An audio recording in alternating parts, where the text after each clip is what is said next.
I know this may sound arrogant, but I do think it's safe to say that I've had quite the influence within the Hell's Kitchen community, and while I'm of course forever grateful for that, at times, I feel that people in Hell's Kitchen forums and comment sections base a lot of their thoughts similar to my thoughts simply because I'm a big voice within the community, even though I may no longer feel that way or I'm just playing up something for a video, and thus, it can be a catch-22 at times. But I gotta say, if there's one influence I'm super proud of that I've had over the community since starting YouTube, is that I truly think I propelled Season 12 in the top tier status. I've gone back and checked most threads about Season 12, and while it was always considered a good season by most, I don't think many people consider it a great season, much less a top tier season. Without my praises of this season throughout the years, I genuinely believe it would still be considered good, but not great, and certainly not ranked above seasons such as 4, 5, and 19. And the reason why I've praised this season so much is due to the fact that despite this season being 20 freaking episodes long, it's nowhere near a drag, as there's essentially something crazy happening in each episode. And the fact that a Hell's Kitchen season can be that consistent for so many episodes is genuinely incredible. So for today, I figure we take a deep dive into those 20 episodes of Season 12 and show why this season absolutely deserves its place in the realm of top tier Hell's Kitchen seasons. So with that said, let's go through the epicness that is Hell's Kitchen Season 12. Bloody hell, here I go again. So one of the big complaints I hear from Season 12 is the lack of talent, with that being highlighted by the train wreck that was the first 3 services. I'm sorry, but even if you're someone who prefers talent over no talent, I'm struggling to see how anyone could dislike the first 3 episodes with how chaotic it was. Not only did we see 3 of the worst services ever, with the opening service literally being the worst of all time, but we also saw so many other iconic moments during this 3 episode stretch, such as Nicole's Sandra Joy fight, Nicole's blindside, the blue team versus Mike, and Simone's last second quit to top it all off. And I think a massive thing that makes this start to the season so epic for me personally is that it's truly up in the air how the season will go from there. Usually after the first 3 episodes of a season, you have a good idea who's likely going to be the next couple of boots, but for Season 12, after episode 3, someone like Jessica could be anywhere from possible next boot to blackjacket material, with just how all over the place everything was at this point. I mean sure, you had clear frontrunners such as Melanie, Anton, and Jason, but out of the 17 chefs who made it past the first 3 episodes, 11 of them have made a dinner service mistake of some sort, with 7 of them being nominated. So again, not only is the actual product of the first 3 episodes insane, but the ambiguity of what's to come the rest of the season in terms on who will start to stand out now, and who will be the next couple boots, is truly something I don't think we'll ever see ever again in Hell's Kitchen. Just touch them. They're rubber. They're bouncing. This is the worst opening night in the history of Hell's Kitchen. Get out. Jean-Philippe. Oui, chef. I cannot stand the embarrassment any longer. Shut it down. Yeah. Where's the halibut? Halibut. Where's the Halibut's 2.5 minutes away, chef. Hey, stop. Hey, all of you. Hop out of there. Get out. You finish the service not once, not twice, but the 3rd time. I mean, it's just embarrassing. Go back to the grocery store. I go to the grocery store. Come on. No! Now, if there is a dry point during Season 12, it has to be the episode 4 through 8 stretch. But 1, that's only a fifth of the season, and 2, there's still some pretty epic stuff happening. Now, of course, episode 4 was always going to be about which team would finally come out on top to win dinner service, with that being the red team. But even then, we still had an all-time bad episode from Mike that resulted in his elimination. And the likes of Anton, Richard, and Ralph, who were chefs who hadn't messed up in those infamous first 3 services, all had their first mistakes in this service, which leaves this season even more up in the air than it already was. I think episode 5 is definitely one of, if not the weakest episode of the entire season, as the challenge was nothing special, and this was a breakfast service elimination, with there being very little mistakes in the kitchen, with DeMarco being the one to go home after making only 1 mistake. But since that was his 5th time up for elimination, Ramsey had no choice but to send him home. But yeah, in case you missed that, 5th time up, and this is episode 5. Seriously, I'm still not sure whether that's an impressive record for DeMarco or not. DeMarco, demented, demoted, denied.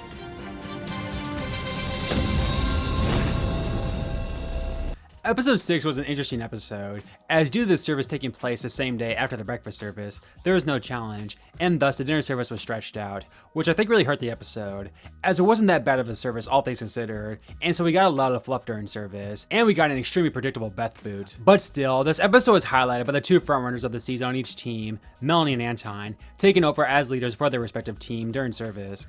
And while Melanie failed as a leader, Anton led the blue team to their first victory of the season, and this to me, and I think a lot of other people, made Anton the clear frontrunner of the season at this point, so keep that in mind throughout the rest of the video. Episodes 7 and 8 I think are both just classic examples of good old Hell's Kitchen episodes, as while there's nothing particularly crazy going on, it's still just fun television.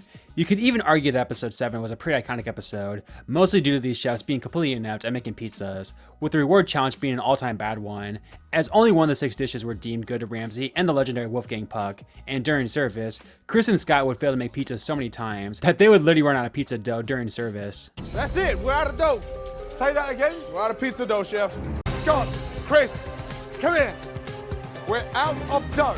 I believe so, chef. We're in the middle of service. It's not okay. I'm sorry. What the is going on? This ultimately got the two put up for elimination, and thankfully, Chris's night and overall run in Hell's Kitchen had been just a bit worse than Scott's, and thus, he would be the one to go home. While I like Chris, man, imagine how much this season changes had Scott been the boot over him. Episode 8, while relatively tame, was still a pretty fun episode, all things considered, and as I'll get into in a minute, shows how volatile this season can be. The service would be the Southern Night, and like her fellow Southern girl 2 seasons prior, Kashia would completely crash and burn during a night she was supposed to dominate, serving multiple servings of raw chicken. But the best part about it is, she wouldn't even go for elimination. It would be her partner on the station that night in Jessica for failing to help Kashia, despite Kashia having the background. And it's safe to say, Jessica was not happy about this, and did her absolute best to save herself against the other nominee of the night in Bev. We sunk, and I'm gonna have to go with Jess because she shit down on me. Keisha was supposed to be the, I'm from Mississippi, and she it up tonight. I'm so much heart, I'm so much passion, and me? Are you serious? Bev has not stepped up with any challenges. She doesn't have any creativity. She is weak on every single station that you put her on, and I deserve to stay here. I deserve it so much. Jessica, back in line.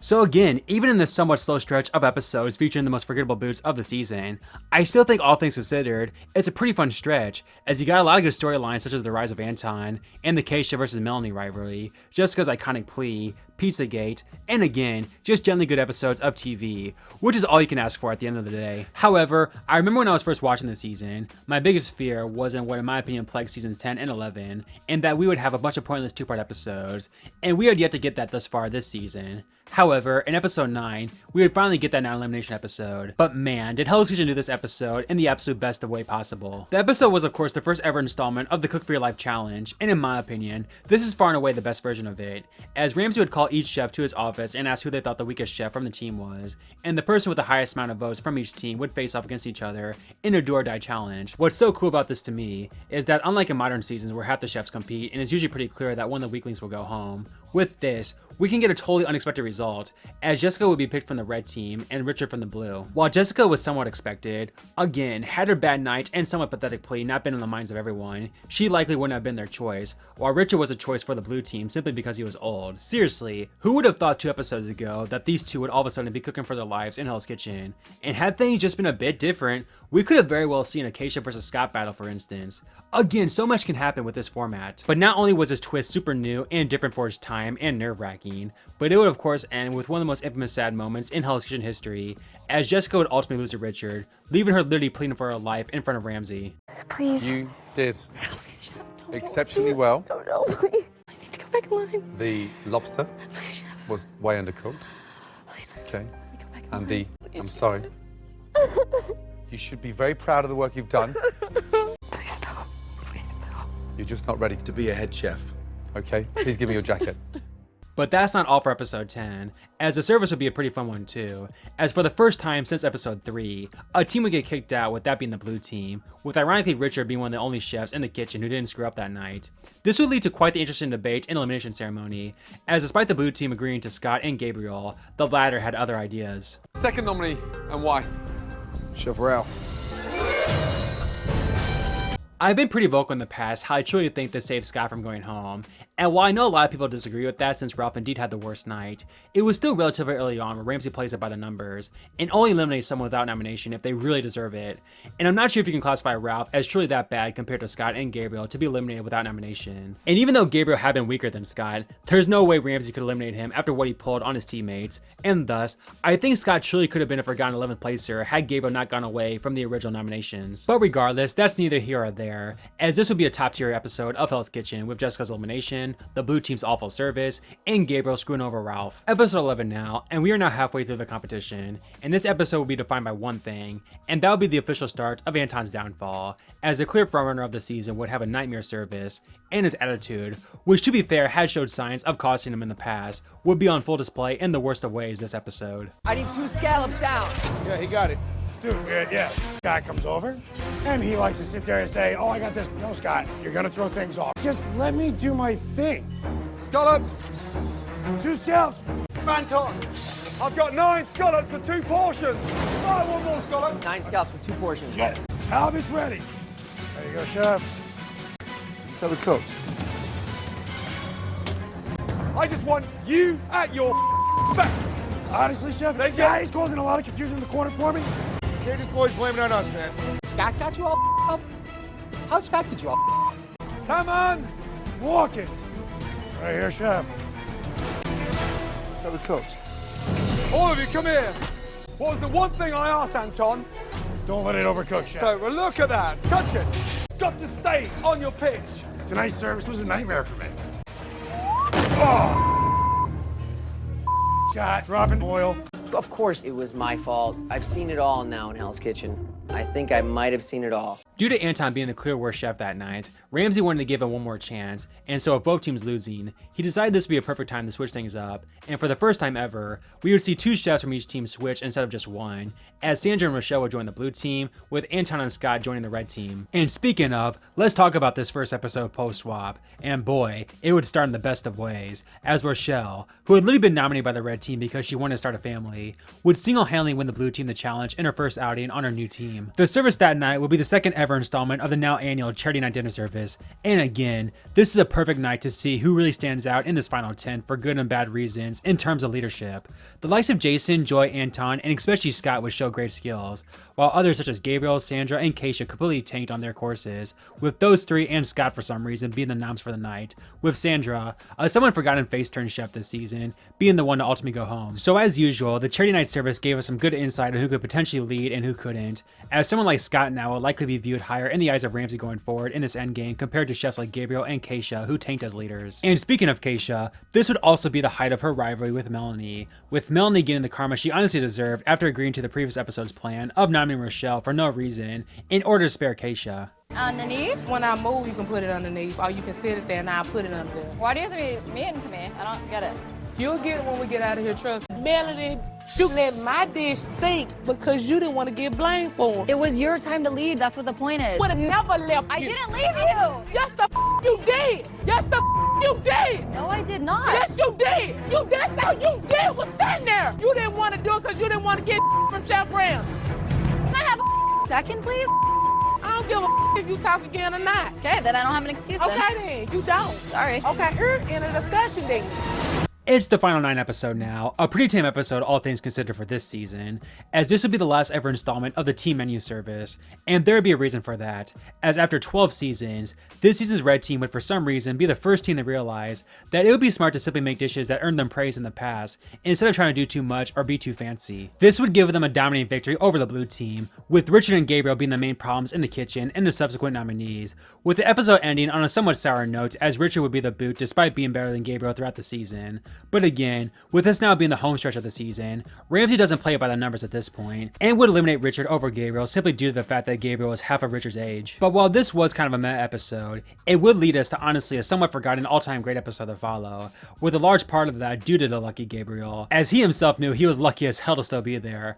But after a pep talk from Ramsay, Gabriel on the leading garnish station would propel the blue team to arguably the greatest service in Hell's Kitchen history.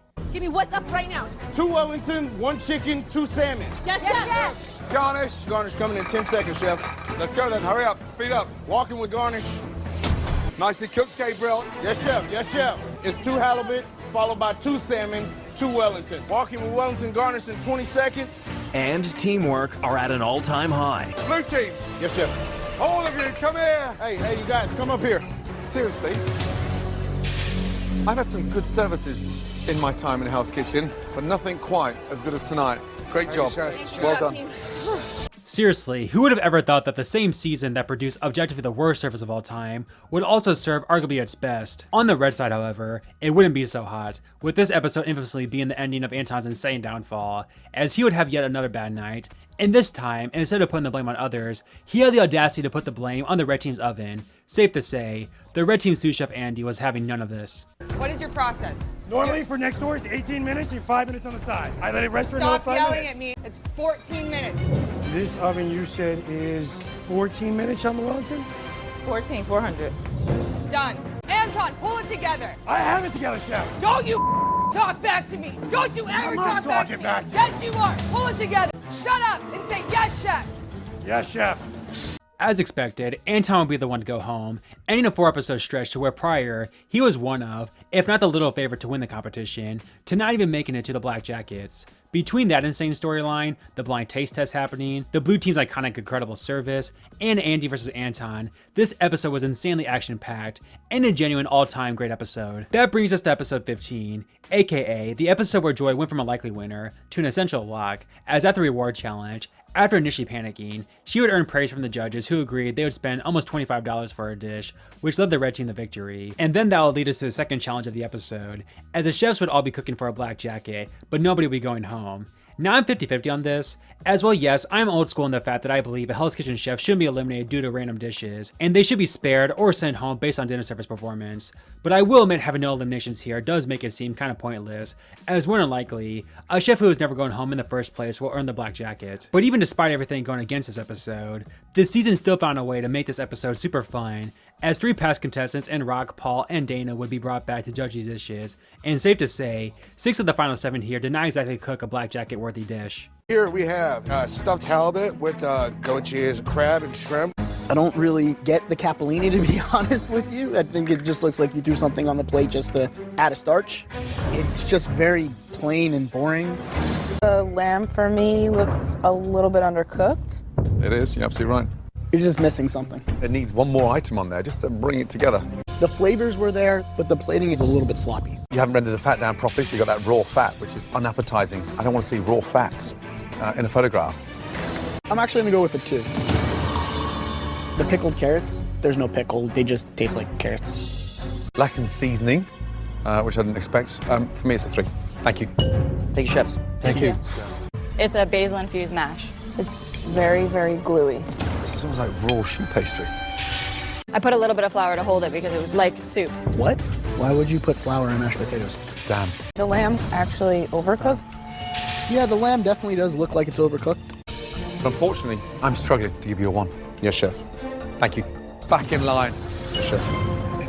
The episode would end on a cliffhanger, as it seemed like Joy would also turn in a bad dish, as she cooked with ingredients she had never cooked with before, only for her to shine once again, producing the only good dish of the day, and earning the black jacket. But that would bring us to the final 7 service, a very iconic one, as it was insinuated in the preview that someone would likely be ejected this service, and thus, you had to keep an eye out on every little mistake this service. But by the halfway point, you knew it was likely going to be either Scott or Gabriel, as they had been struggling the most in each respective kitchen, and it even resulted in both of them going into the storage room.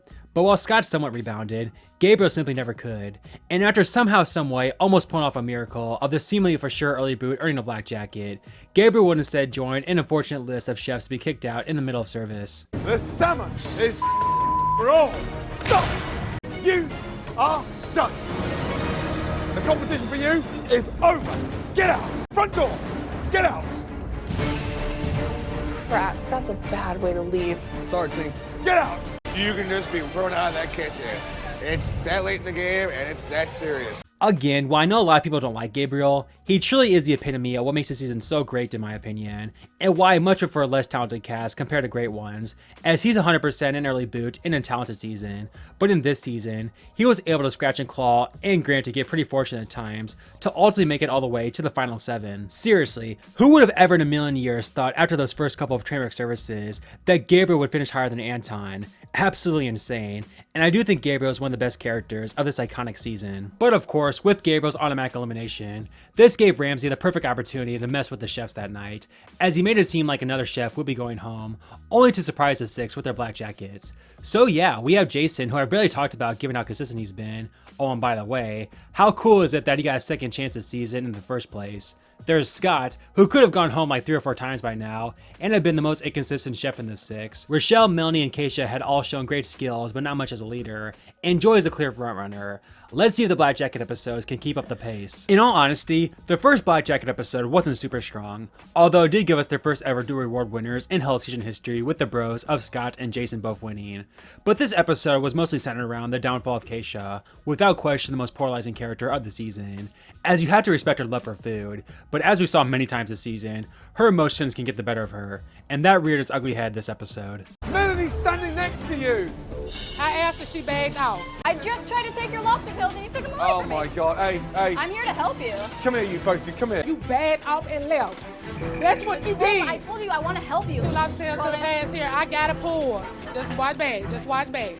Oh man. Right, come out, Ori, stop. It's still moving in the pan. It's raw. Raw. Chef, I didn't want to overcook them. Oh, stop. Scott. You know, based on tonight, I gotta go with Kashia. I'm sorry. At this point, Kashia don't give up. I don't give up. I don't give up. Hey. What you yelling at him for? Unsurprisingly, Kashia would go home despite Ramsey also nominating Scott, the 7th time this season he would be nominated, tying an all-time record, and thus, that would be the end of Kashia's up and down run in Hell's Kitchen. But that brings us now to episode 18, arguably one of the greatest episodes in the show's history, as Joy, the far and away frontrunner of the season, would throw this opportunity of a lifetime away over a freaking fish. I would like the garnish of the halibut before the halibut. Chef, I just... Yes or no? You want to pick an argument? I'm ready. Young lady, if you're in the mood, don't take it out on my food. I'm done. You're done. I'm done with it. Done, go. What a selfish attitude. One thing wrong and you run away. Me? No, you're not. You're arguing. You're shouting. I'm done. Hey, I know you're done. It shows in your cooking. Okay, fine. Unbelievable. Unbelievable. So that really happened? Just simply insane, and the fact that many fans put this alongside Joseph's outburst, an all-time TV moment mind you, as the most shocking moments in Hell's Kitchen history, should tell you just how insanely out of nowhere this was, as Joy would likely have her picture hanging amongst the other winners had it not been for this quit. And yeah, safe to say, with only 2 episodes left now, this season has absolutely been turned upside down, as again, Scott had been inconsistent, Melanie and Rochelle were lacking as leaders, and Jason had the worst edit out of the 4 despite being the favorite on paper. I went into this final 4 episode generally having no idea what the placements would end up being, and you just simply don't get that in Hell's Kitchen. But one thing we absolutely do know is the past performance is what matters the most now. But even then, Scott will have to put on the performance of a lifetime to get to the end with how inconsistent he has been compared to the other 3. And safe to say, he was up to the task and then some. All right, listen up. Entrees, 1 halibut, 2 salmon, 1 chicken. Order in. 2 halibut, 1 salmon. 1 halibut, 2 salmon, 1 chicken. You got it, boss. Thank you. Excellent. Sous Chef James has hidden a duck breast amongst the chicken order. Chef James, looking for chicken? Chef James. Yeah? James, here, please. I got pink chicken and I got duck breast here, Chef. Quick, Pink James. chicken and duck breast. Well spotted. Let's go. Hey, guys, I need a refire on this halibut sauce. This is full of garlic. While Scott's pickiness may be annoying his teammates, This is mush. Coming up. Thank you. Well spotted. Yeah, mush. the customers are experiencing near perfection in the dining room. Man, what a freaking performance by a chef who was literally messing up pizzas left and right early on, to now being the first one to make it to the finale due to this insane performance. While Rochelle and Melanie were likely the 4th and 3rd place finishers heading in, had they put on a great run at the pass, they for sure would have made it over Jason, who was decent at the pass, but alas, they failed to do so, with Rochelle finishing 4th, and Melanie being the fallen angel of the season, finishing in 3rd. So that brings us to the finale of this epic season, and oh my goodness, what a final 2. You have literally the biggest comeback chef ever in Scott going up against a man who shouldn't have even been on this season, but was given the second chance of a lifetime. Just incredible stuff. The finale itself was just your typical finale, with Scott once again putting on another great performance, and in the end, after 7 nominations, on the edge of going home many times, but still never afraid to back down and take risks, Scott Cummins will be the one to come out on top, cementing this season as an all-time great one. 3.